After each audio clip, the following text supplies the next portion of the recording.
Hey guys, Smitty here with Just Piddlin Barbecue. Today we're going to do a quick video. Seared ribeyes in less than 10 minutes coming up right now.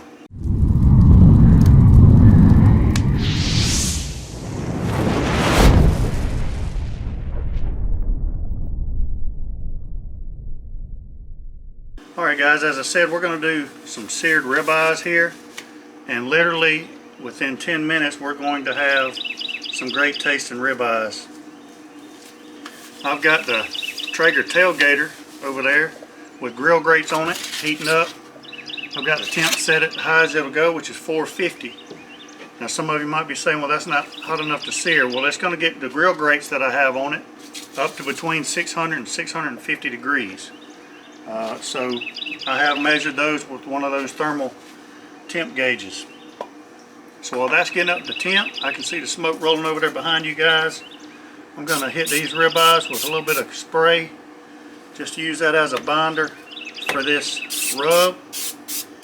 And for the rub today, I'm going to be using flavor knuckles, carne asada. If you haven't heard about that or use it, please check that out. Let's get these things seasoned up now. So we're going to hit these with a nice coat of this flavor knuckles.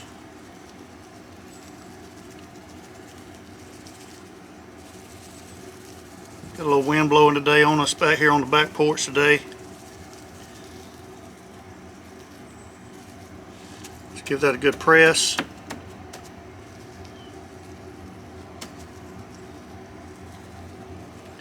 Make sure we get that spinalis on top really good. Make sure we get all sides as well.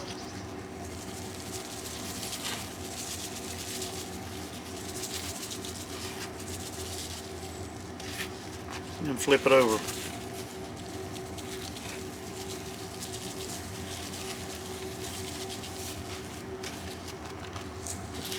Now there's going to be some on the board, so we're going to try to pick that up with that other side before we go any farther, because these rubs, no rubs today are cheap, so you want to utilize as much as you can.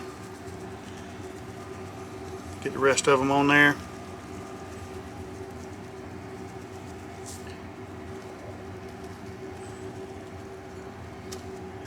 Get any spots that we missed, pat it down really good, and now we're going to let these sweat in, and then we're going to sear them off. But just to show you a couple things that we've got over here stationed up and ready to go, we've got our steaks, we've got some gloves, we've got the spray, we got a rub if we need to touch anything up. Right behind the rub we've got some wipes, we have our grill grate spatula.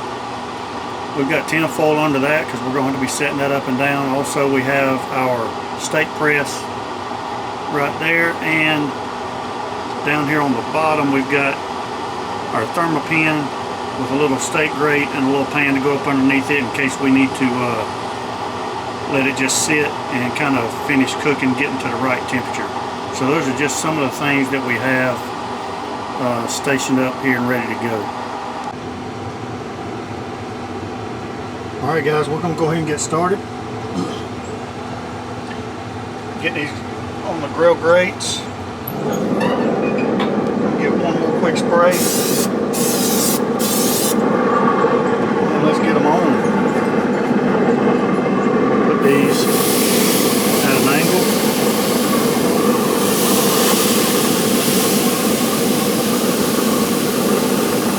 Get the grill closed. Set the timer for 2 minutes. I'm going to put a grill weight on one. I don't have a grill weight for the other one, and we'll see if that makes a difference. 2 minutes. Alright, there's our timer. Let's get the weight off. Flip under this thing. Give it a twist. Put it in a different spot. Twist, put it in a different spot, get the grill weight back on it.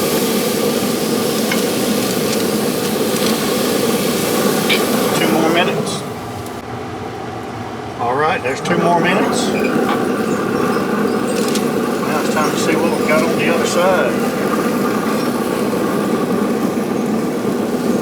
Here we go. pretty good. Those look a little bit darker. Put them on this side. We're going to let them go 2 minutes. And now for the last 2 minutes.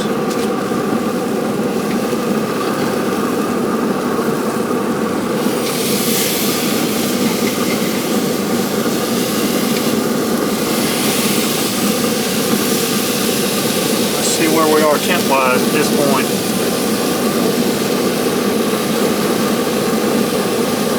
121, 125. So somewhere between 120 and 125. So we're gonna let it go a little bit farther. About another minute and a half. Alright, now it's been another 2 minutes, so that's a total of 8 minutes, 4 on each side. And at this point we're done with the grill grates. So I'm going to take these off.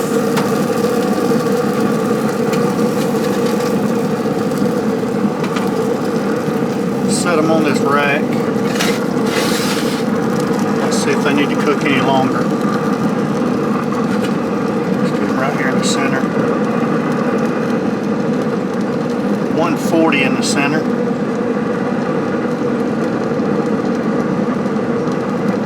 138 in the center. So I'm going to call those done.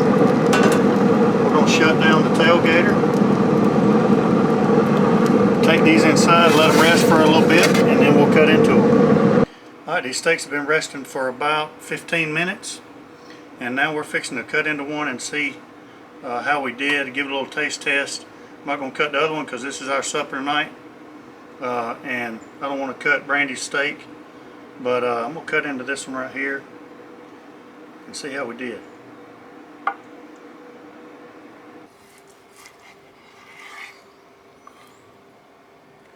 Pretty tender.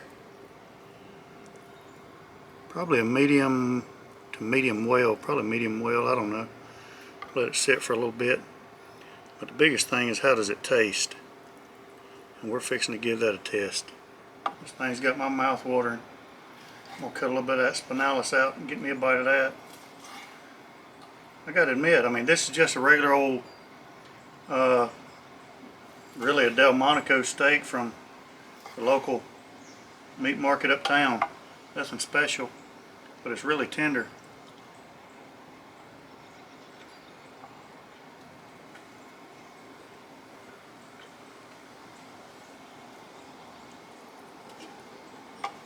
Holy cow, that's good. Really good. The carne asada rub and flavored knuckles. Give it a try. You won't regret it.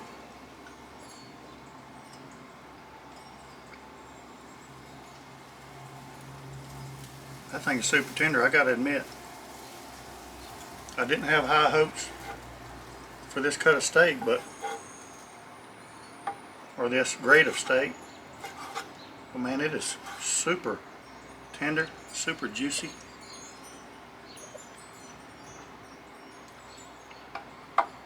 And the flavor is amazing. Give flavored knuckles a look. This won't be the last time that I use them on a steak, because it's fantastic. Give this a try. Really easy, really quick. Something you can do in a couple of minutes when you get home from work. No big deal at all. Till next time, we'll be piddling. Give us a thumbs up, subscribe to our channel. Thank you. We appreciate it.